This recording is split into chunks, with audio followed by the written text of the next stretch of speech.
what you always have to look for is health. And that's something I never have. I never have good health.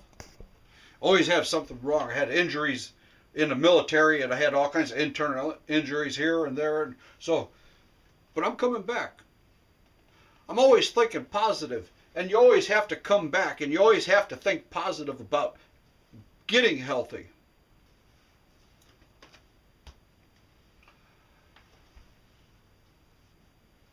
And you can see what happens when a person starts feeling better.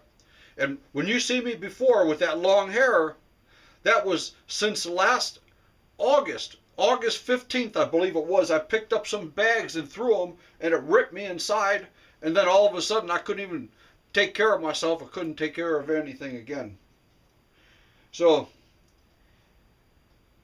I'm starting to feel better now. Medical health care centers are so good.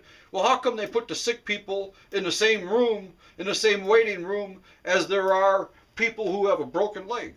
It's because they're either too stupid or they're trying to keep the diseases going on so they have an income. It's an income. But I'm talking about a lot of stuff. But looking better makes you feel better. And when you talk to somebody, their first impressions of you are so important, of how you speak, of how you look, the things you speak about. It's so important. So when they look at you and you're neat and clean, they feel more at ease. Some people do. But most people do. People who have money, people who are influential, people who usually obey the law, usually keep yourself neater and cleaner. But you can't tell, because what if you don't feel good? Some people don't feel good. Their house gets run down and the neighbors look at them and say, hey, look, their grass is long, and they let everything run down. They don't take care of anything, and look at those bums over there. And the guy's laying in bed, he can't do anything. Can't do anything, he's sick. And he goes out there and he picks something off the back of the truck, and it looks like it's really big and real heavy, and here is an insurance investigator with a camera across the street taking pictures. This guy picks this big thing off the truck, and I've seen this in one of these programs. And that's why I hate those programs. He picked this big, like, refrigerator, and he put it down on the ground, and he put it on the dolly. And they use that as evidence in court that he wasn't ill. But why wasn't the photographer there that night? How come he didn't go there that night or the day after to see how this guy was doing? The guy was probably laid up in bed, can't do anything. He said, oh man, I shouldn't have done that. It could leave you laid up for years. And that's what this has done with me, these internal injuries. Now I look like I'm totally healthy. And the doctor said, heck, you look like you're totally healthy. Heck, I had a fresh bath, you know, and I trimmed up my beard a little bit, quite a bit. Took a lot of it off. And, but he said, you look like you're doing pretty healthy.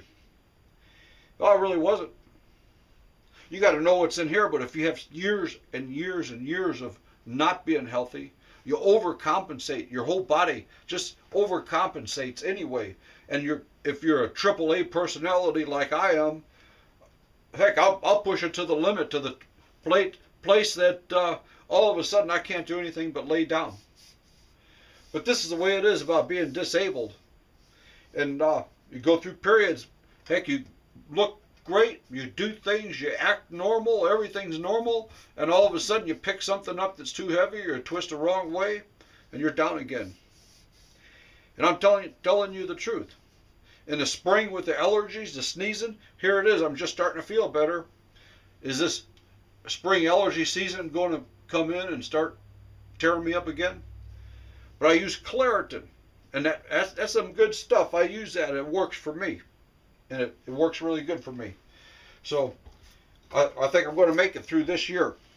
But I'm just now about 10 weeks from having no excessive pain inside, but I still have a pain in there. When I go to bed, I still feel it. And some of it's due to stress, but I have mechanical injuries too. Okay, well, that's it.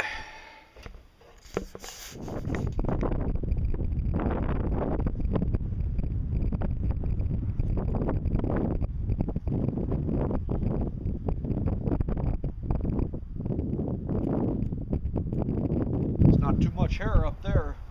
Starting to lose it. 56 years old, almost 57.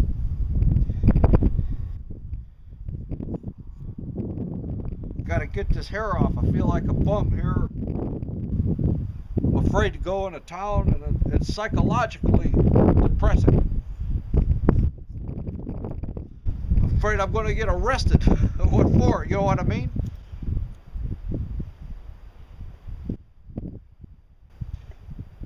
This is how psychology works on people. That's the way I was trained. That's the culture. Cutting some more here. You can watch it here. Let's see. Man, I don't know how it's going to work.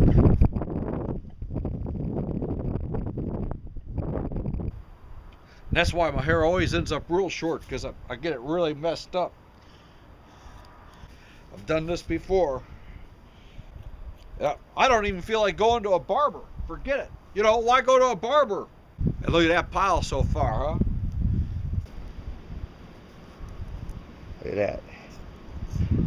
Can you see that?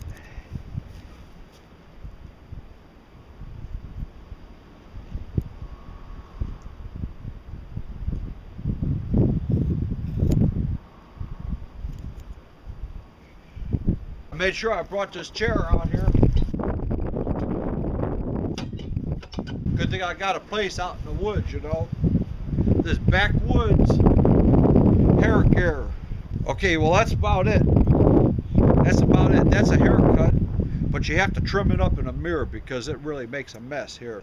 I should have set a mirror up. If I was smart, I would have set up a mirror, you know. I'm gonna have to go to jail because I don't have a license to be a barber. Look at this. All I need is a bath, good trim up this beard. I look like the old man in the sea.